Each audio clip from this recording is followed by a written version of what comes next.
The Uncomfortable Truth Podcast is a proud member of the EdUp Experience Podcast Network, your go-to resource on staying up to date with what's going on in education today. Welcome to The Uncomfortable Truth, where we answer the questions we all need to be asking about race and racism in America. I'm Loki Mulholland. And I'm Levon Brown. And it's time to get uncomfortable. If you thought the battle over the past was in the past, well, I have news for you. It's just heating up and getting ugly. This time it's Jacksonville, Florida's Duval County School Board. And Levon, it involves our old buddy, Bobby E. Lee. He's back in the news. Wow. So what happened? Well, the Duval County School Board is one that changed the name of Robert E. Lee High School. And of course, the racists showed up in force, and it wasn't hard to pick them out because they were more than happy to open their mouths. So many of the speakers against the name change say the process has caused more division. And to me, when I heard that, this was reminiscent of the 1956 Southern Manifesto, which said that Brown versus Board was destroying the amicable relations between the white and Negro races that have been created through 90 years of patient effort by the good people of both races. It has planted hatred and suspicion where there had been heretofore friendship and understanding. Maybe we should dive into the Southern Manifesto first. Well, I think there was definitely understanding. The Black people understood what they could get, and the white people understood that the Black people would stay in their place. So I think we had a lot of understanding. There's just 90 years of patient effort by the good people of both races. Obviously, this is talking about right after the Civil War. Yes. Well, as soon as they had all that good going, people, it was you just have to understand what they mean by that. Right. So Black people, they had killed enough of them so that the ones that were remaining understood that either you do it sneakily or you keep your mouth shut. Right. And that causes a lot of peace. Yeah. Now the good people on the white side are those who are supporting segregation, and the good people on Black side are the ones who aren't complaining about it. That's the way I interpret that. Well, at least out loud. Right. Yeah. Right. Who go along with the status quo. Well, they know their place. Yeah. And those are By the people. way, we still, as Black people, do that, even when we don't have to. Yeah. Well, and then it says, and it has planted hatred and suspicion where there had been heretofore friendship and understanding. Now, it's implying that the only hatred and suspicion that's being planted is amongst the Black population. Correct. That the white population clearly doesn't have hate and suspicion of Blacks. Right. That this is really... If Black people just knew their place and acted accordingly, right, we would have peace. Right. Right. That's all they're saying. If you didn't run from the police, you want to get shot. Right. So it's never the white person's fault in a situation like that. Right. And I mean, the epitome of that was Donald Trump. Right. He was never responsible for anything, but he taught people that if they're not happy with what you do to them, it's their problem. Yeah. And that's all that this is. It's the same message. Well, and it's funny you say that because that's exactly what happened at this school board meeting, if you will, where we had some enlightening observations were made in regards to keeping, Bobby's name on the school. One of the guys said that Jesus said slavery was okay and that slaves should obey their masters. Yes. And of course, that's not true. I mean, Jesus also, he never said that, but he also said that, do unto others you haven't done to you and love thy neighbor as thyself, which is, right. Well, that's the problem with a lot of the Bible is that people are allowed to pick out the pieces that they like, right, and they move ahead, and then the rest of it, they just they ignore. Little buffet approach to the commandments and things like that. But yes, absolutely. But it's interesting, because the term, the term master and the term slave are not the same as it was for chattel slavery and so forth. Right. Completely different context and even how the word is used. And actually every 7 years enslaved people who had a lot of rights actually They did. With every 7 years, they'd be freed. Right. And they would become citizens like anybody else. Right. I mean, there's all sorts of I'm things. not saying it's right or wrong, No, but no, I'm no. saying the type of slavery that was practiced here, Right. the chattel slavery, is not what they had.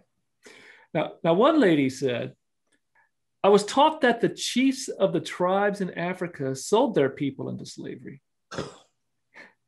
If it had not been that way, there would not, I'm just reading what they wrote, but what they said. If it had not been that way, there would not been any slaves anywhere in America for Robert E. Lee or anyone else to own. So don't blame Robert E. Lee. Maybe you should be after your ancestors. Well, that's sort of grabbing onto a half-truth. Right. In Africa, which, by the way, the Europeans sat in a room and without regard to tribal background or anything else, sort of split up Africa. Right. But let's leave that aside for a minute. The people, there were tribes that captured other tribes. Right.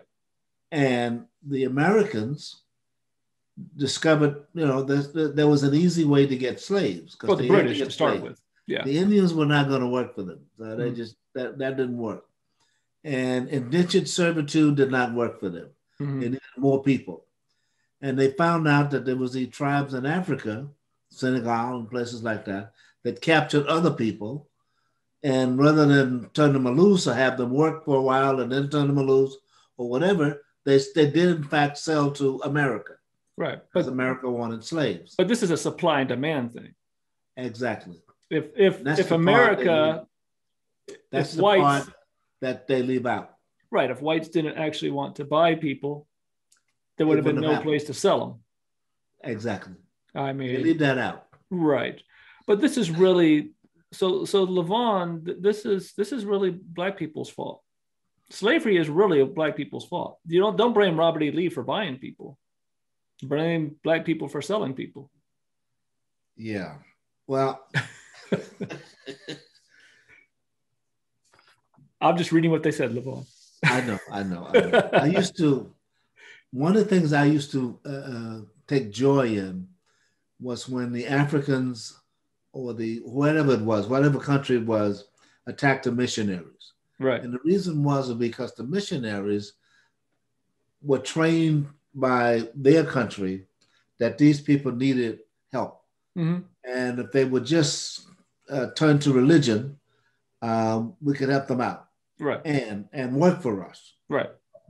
Know their place, understand. We could teach them that. Yeah. So every now and then you would hear this story about all the missionaries getting killed. Now, I don't take joy in people getting killed, but these people who are saying that it's my fault or it's Africans' fault that's the way they're trained. Mm-hmm. That's the way they're taught. Well, that's what she said. Now, she was taught. Yeah. But she's not seated. Her next statement should have been, I know that's wrong. Right.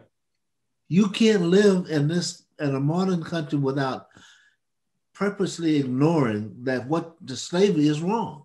Right. You have to purposely do that. Right. But on the flip side as well is that even if you presented her contrary information, facts, like you said, that was the half truth. Well, if you shared the other half of that truth, she would ignore that as just propaganda or whatever else, or just that's just fake news, whatever the phrase they want to use. Right. But it's a convenience factor. And most of these people were actually alumni of the school. So they took this really, really personal.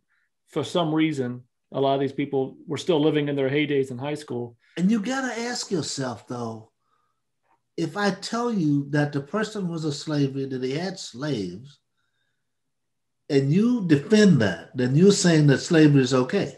Mm-hmm. That they can't do. That their head won't get around that. But that's what you're saying. Yeah. When that's the person that you defend, or his history, you have found a way to explain why he was what he was. Right. But you're not willing to say that was wrong. Right. I don't mind you saying that's what he was. Sure. That's how he grew up. That's what he was taught. But then why not just say, and that's what's wrong? Right. And that's why we need to change this. Right. They can't do that. They talk about it as if it's some great history of theirs. Right. It's not. It's not. I mean, Robert E. Lee fought for the South and lost. And lost. You can't. And he said, "These are my people. I got to fight for them." Right. Well, fighting for them meant standing up for slavery. Right. That's what it meant. But at the end of the day, we're celebrating losers. I mean, good grief. What does that say? Yeah, but if you look at the history that's written, right, it's like the South won. Yeah. So one old man said, communism, somehow this is all communism as well. Oh, God, here we go. Here we go. Communism slowly destroys a nation by removing their icons. He then names two of these such icons. Are you ready for them? Yeah, what?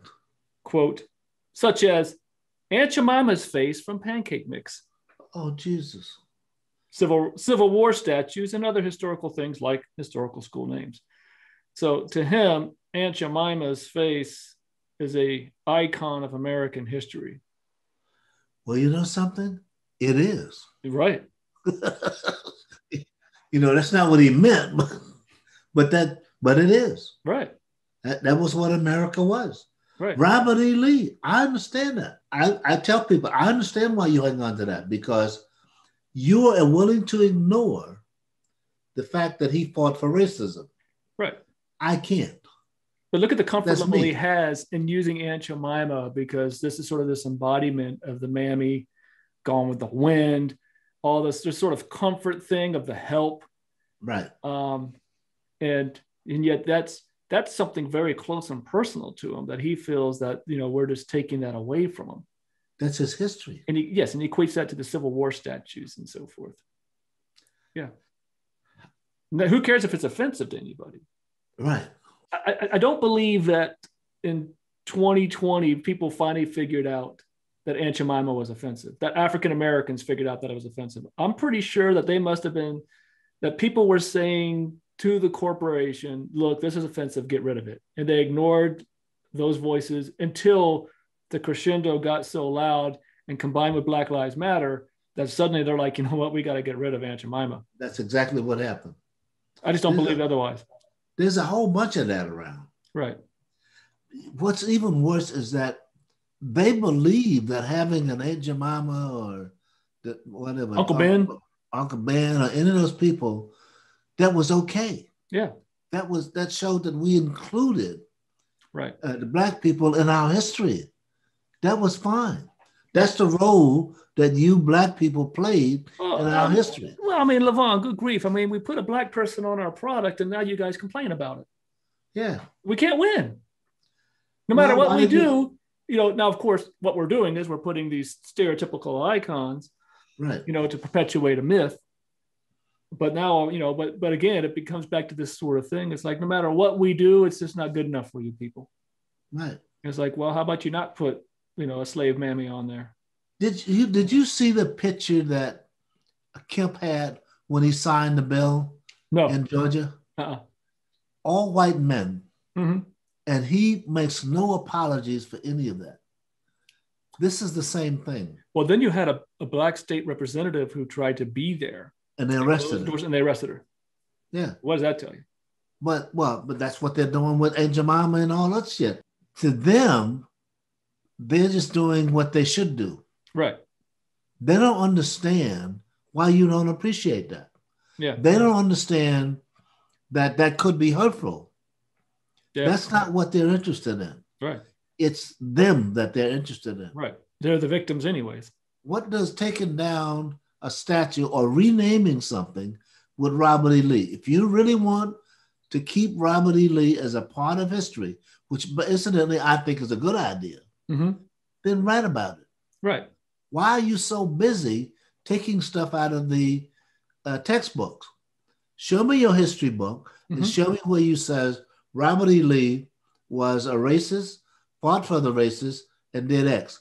If you got that, I'll leave you alone. Want to make a difference? A $5 monthly recurring donation helps us create the content, like this podcast, and other educational experiences vital in the fight to end racism. Help us by visiting the Joan Trumpauer Mulholland Foundation. Learn how you too can be a part of the solution. Visit us at jtmfoundation.org. That's jtm.org. All of us together can truly make a difference. Join in the fight today at the jtmfoundation.org and make your $5 monthly recurring donation. Thank you.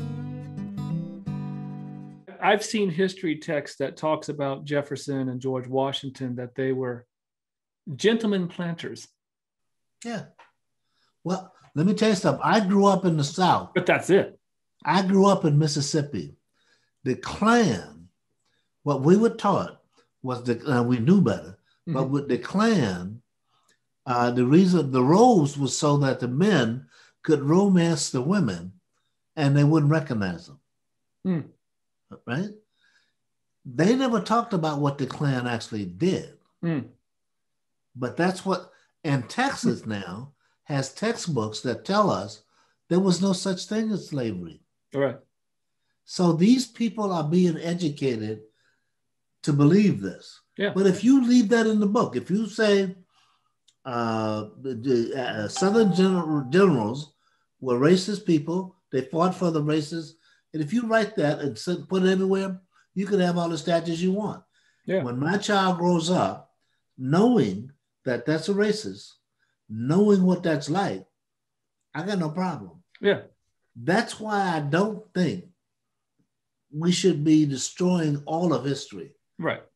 We should be destroying statues. We should be renaming stuff. You put things in context.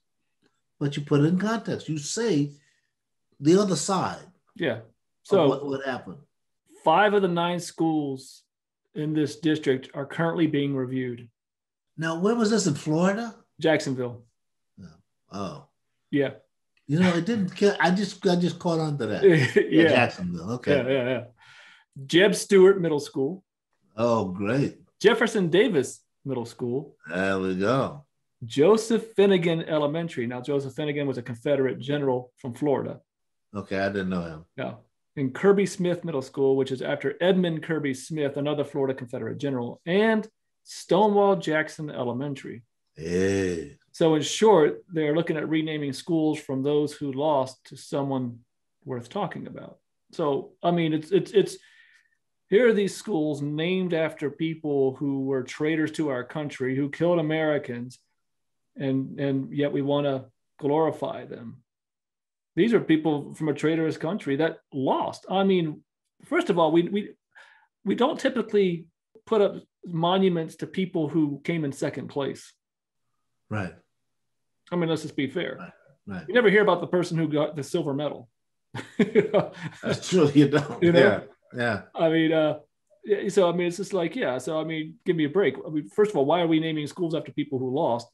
Except for the fact that we don't believe that they did lose, that they were glorious in their defense of Southern heritage. Yes. That's the only thing. That's exactly what they believe. Now, obviously, there were people who stood up. There was a white woman who stood up, and there were students also. There were students who stood up and condemned this sort of talk. But there was a white woman who was the same age of all these other people who had gone to Robert E. Lee High School and so forth, who said, you don't represent me. You embarrass me. I know you think I'm one of you, but I hate to break it to you, I'm not. But one gentleman in particular, this was a very personal thing to him. His wife had just passed, and he said, my wife went there. Her mother went there. And so for him, this was a very personal connection of, I think he also layered in a few things that, about history, or his interpretation of it. But for him, this was very personal, that changing the name he just lost his wife. Now he was going to lose a part of that connection to his wife even more so. And this is where you come back to this.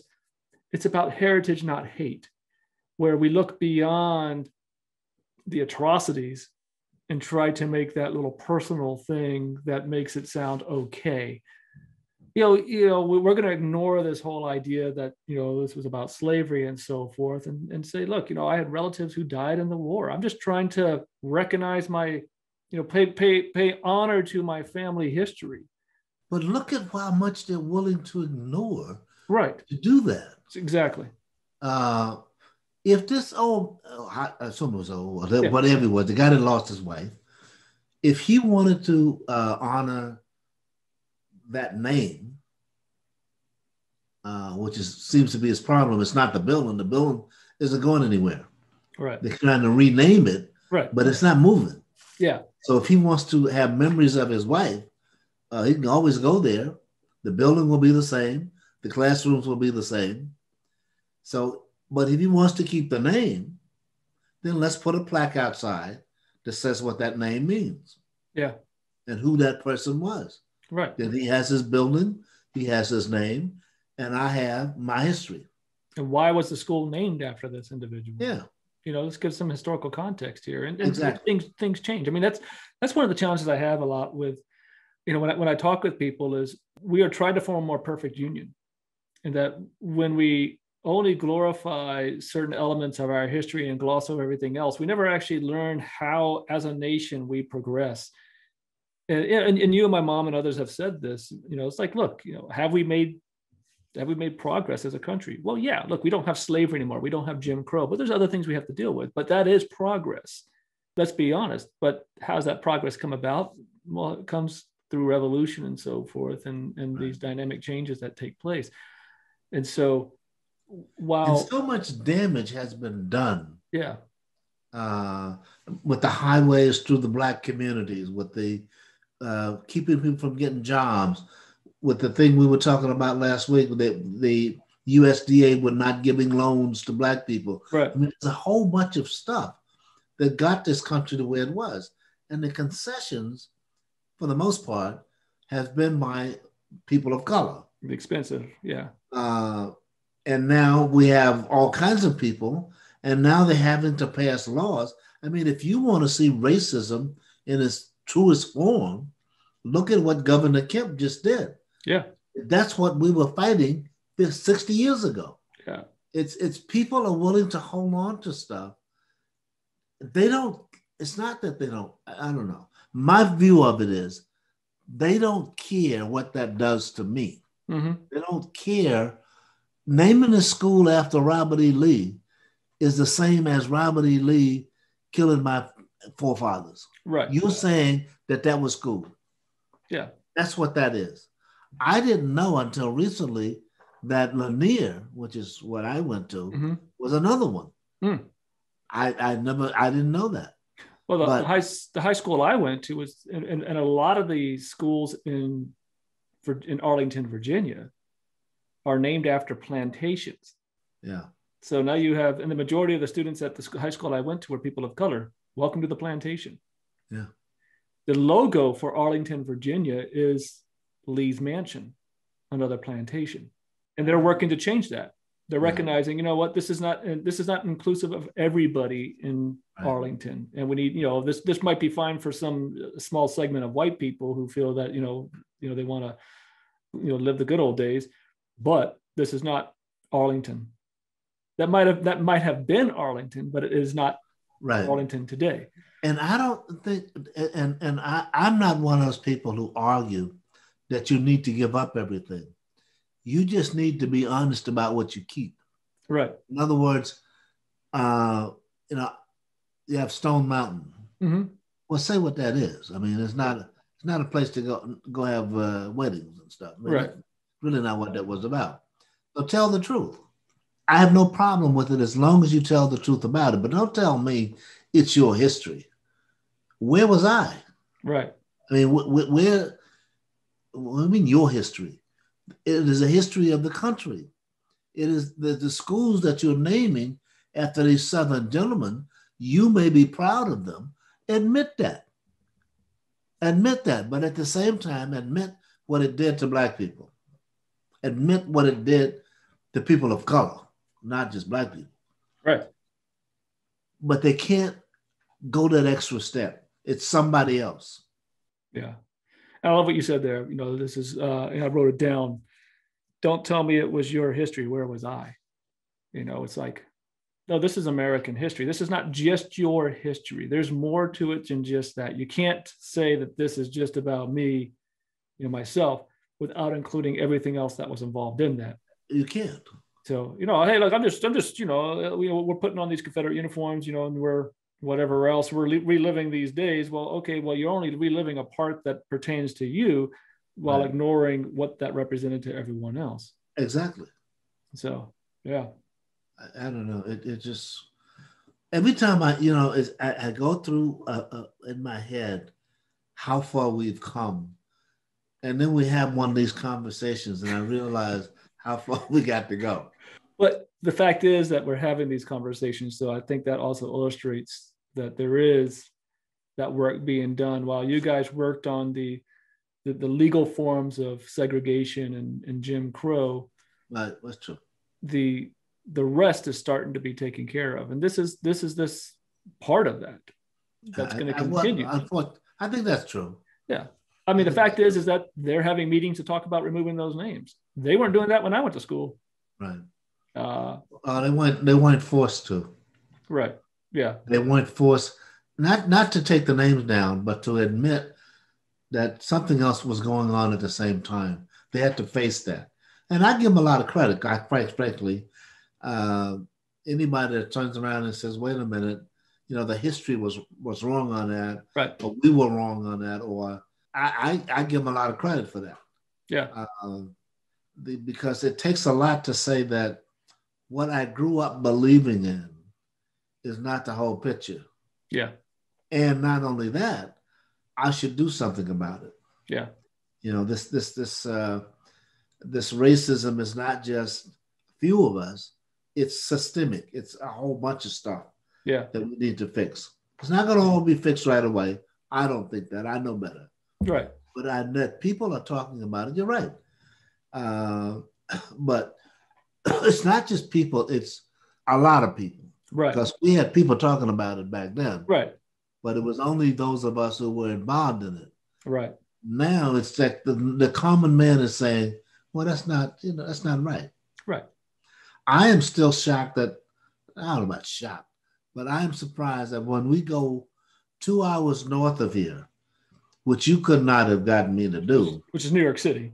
Yeah. Which is New York. No, 2 hours north of where I live. Oh, well, I'm already north of New York City. Oh, okay. But I'm upstate New York. Right.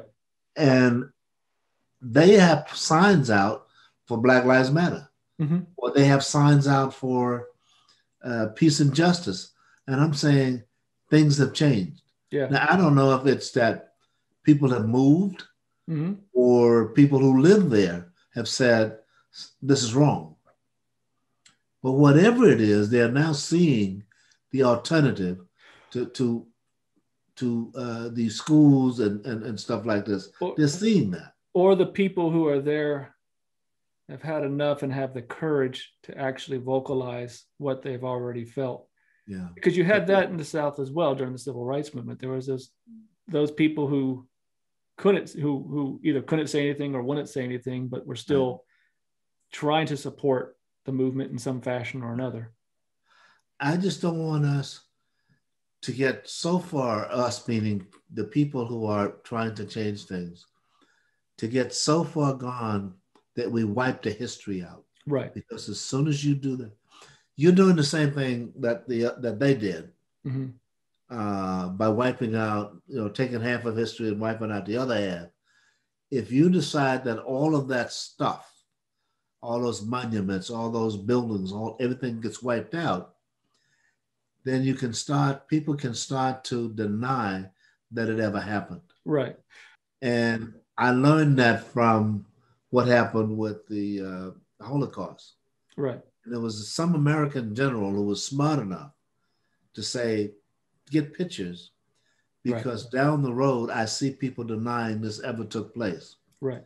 Now, we don't have that many pictures, but when you wipe out history, people start inventing it. That's how we got to where we are, anyways, with the lost cause narrative and happy slave narrative and everything else. Oh, God. Reinventing that history. Well, Yvonne, I appreciate it. As always, good times. It certainly was. It certainly was. Thank you for joining us. Please support this program and the other works of the Joan Trumpauer Mulholland Foundation to End Racism by making a contribution. A simple $5 monthly recurring donation makes a huge difference for us and makes what we do possible. You can learn more at jtmfoundation.org. That's jtmfoundation.org. And until next time, don't be afraid to get uncomfortable.